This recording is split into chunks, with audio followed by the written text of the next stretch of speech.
आज हम विश्लेषण करेंगे कि भारत कोरोना काल के दौरान विश्व स्तर पर किस तरह का अपना पहचान साबित किया।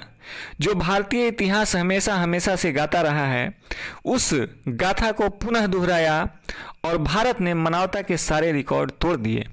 वैसे तो वसुधैव कुटुंबकम, सारा विश्व एक परिवार है, यह सिद्धांत भारत का बहुत प्राचीन है और इसी सिद्धांत पर चलते हुए कोविड-19 महामारी के दौरान संयुक्त अमेरिका सहित विश्व के अनेक देशों को भारत ने तमाम तरह की मदद पहुंचाई। जैसे पैरासीटामोल हो गया, क्लोरोक्विन हो गया, रेमडेसिविर हो गया या पीपीई किट ही हो, इसकी निर्बाध आपूर्ति कराई, वो भी बिना किसी स्वार्थ के। जहां तक भारत का निस्वार्थ सेवा लोगों के दिल में छा गया और पूरे विश्व से इसकी तारीफ भी होने लगी। कोविड-19 के विरुद्ध विश्व के सबसे बड़े टीकाकरण कार्यक्रम 16 जनवरी 2021 को प्रारंभ किया और मात्र 4 दिन बाद ही अपने पड़ोसी देशों का भी सुध ले लिया। भूटान, मालदीव, नेपाल, बांग्लादेश को भी कोविशील्ड की एक बहुत बड़ी खेप निःशुल्क भेंट करके भारत ने अपने दिल को दिखा दिया कि भारत का दिल अपने प्रेमियों के लिए, अपने पड़ोसियों के लिए कितना बड़ा है। भारत की इस पहल का सारे विश्व में स्वागत किया गया। बांग्लादेश के प्रधानमंत्री हो या मालदीव के प्रधानमंत्री हो, नेपाली प्रधानमंत्री हो, सभी ने भारत की जमकर सराहना की। भारत की वैश्विक छवि और प्रतिष्ठा को वैक्सीन मैत्री के माध्यम से बढ़ावा मिला है। अमेरिकी विदेश विभाग ने कहा, वैश्विक समुदाय की मदद के लिए भारत अपने फार्मा क्षेत्र का उपयोग करने वाला विश्व का एक सच्चा मित्र देश है। विश्व स्वास्थ्य संगठन के प्रमुख ने भी प्रधानमंत्री का तहे दिल से स्वागत किया।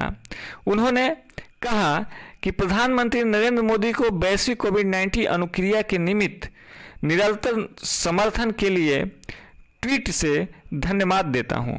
भगवान हनुमान का आह्वान करते हुए ब्राजील के राष्ट्रपति जायर बोल्सोनारो ने ब्राजील को संजीवनी बूटी प्राप्त होने का उल्लेख दे डाला। उन्होंने कहा कि भारत ने इस दुख की घड़ी में संजीवनी बूटी भेजी है, जो बहुत काबिले तारीफ है और हर देशवासी को उनका तहे दिल से स्वागत करना चाहिए। पड़ोसी देशों का सदैव ख्याल रखने वाले भारत ने कोविड-19 के विरुद्ध लड़ाई में भी पड़ोसी पहले की दीर्घकाल से चली आ रही अपनी नीति को प्रमुखता प्रदान की और पड़ोसी देशों को मास्क, हेड कवर और यहां तक कि आईसीयू वेंटिलेटर तक की आपूर्ति की। दूसरी ओर चीन के प्रयास विशुद्ध रूप से वाणिज्यिक थे। वह देश के साथ अन्य तरह के सौदेबाजी करना चाहता था। सभी देशों को वैक्सीन बेचना चाहता था, जिसका उद्देश्य अपने महंगे टीकों को बेचकर बहुत बड़े पैमाने पर मुनाफा कमाना था। एक रिपोर्ट के अनुसार चीन में विनिर्मित वैक्सीन की 2 खुराक की कीमत $60 से $150 के बीच है।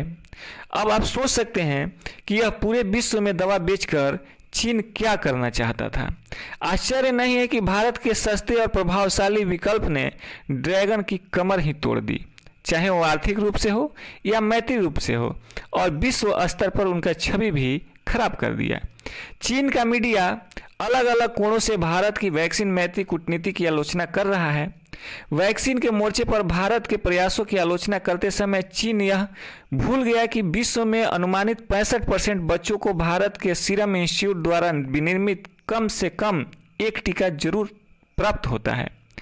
मान्यता प्राप्त अग्रणी मार्केट रिसर्च फर्म IMARC के अनुसार यह वैश्विक स्तर पर यूनिसेफ को आपूर्ति किए गए कुल टीकों का लगभग 60% होता है।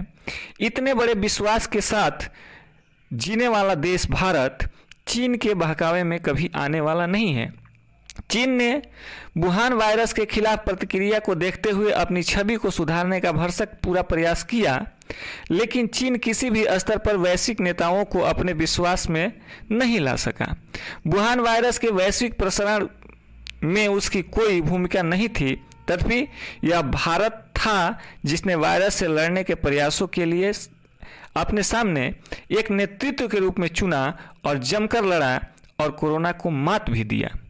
मार्च 2020 में प्रधानमंत्री मोदी ने सार्क नेताओं के साथ एक बैठक की और भारत के साथ एक कोविड-19 आपातकालीन कोष बनाने का प्रस्ताव रखा, जिसमें $10 मिलियन अमेरिकी डॉलर का प्रस्ताव दिया गया। बाद में भारत ने HCQ की आपूर्ति में दुनिया का नेतृत्व 55 से अधिक देशों में किया।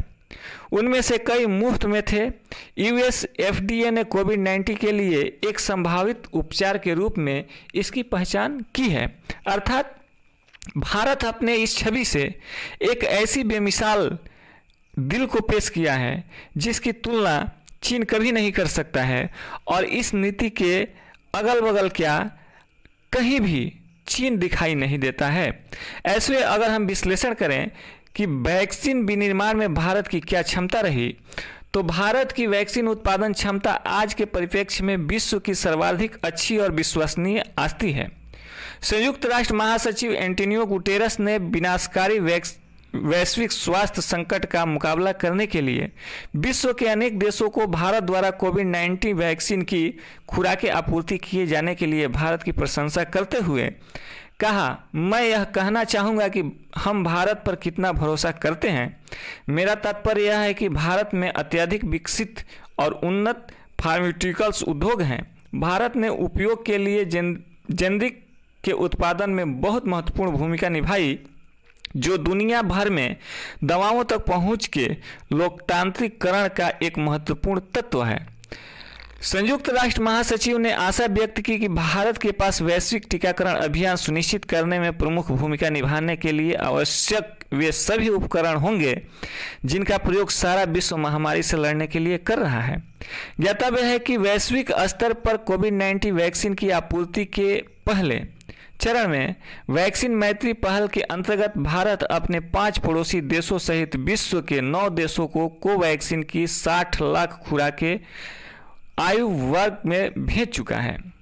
वाणिज्यिक करारों के तहत अनेक देशों को कोविड-19 वैक्सीन भेजी जा रही है। भारत सरकार का यह भी कहना है कि वह विश्व स्वास्थ्य संगठन को भी कोविड वैक्सीन की सुविधा धीरे धीरे उपलब्ध कराएगा। अर्थात भारत अपनी हर छवि में एक नंबर पर आया है और चीन अपने कुकर्मों के कारण विश्व के नज़रों में अब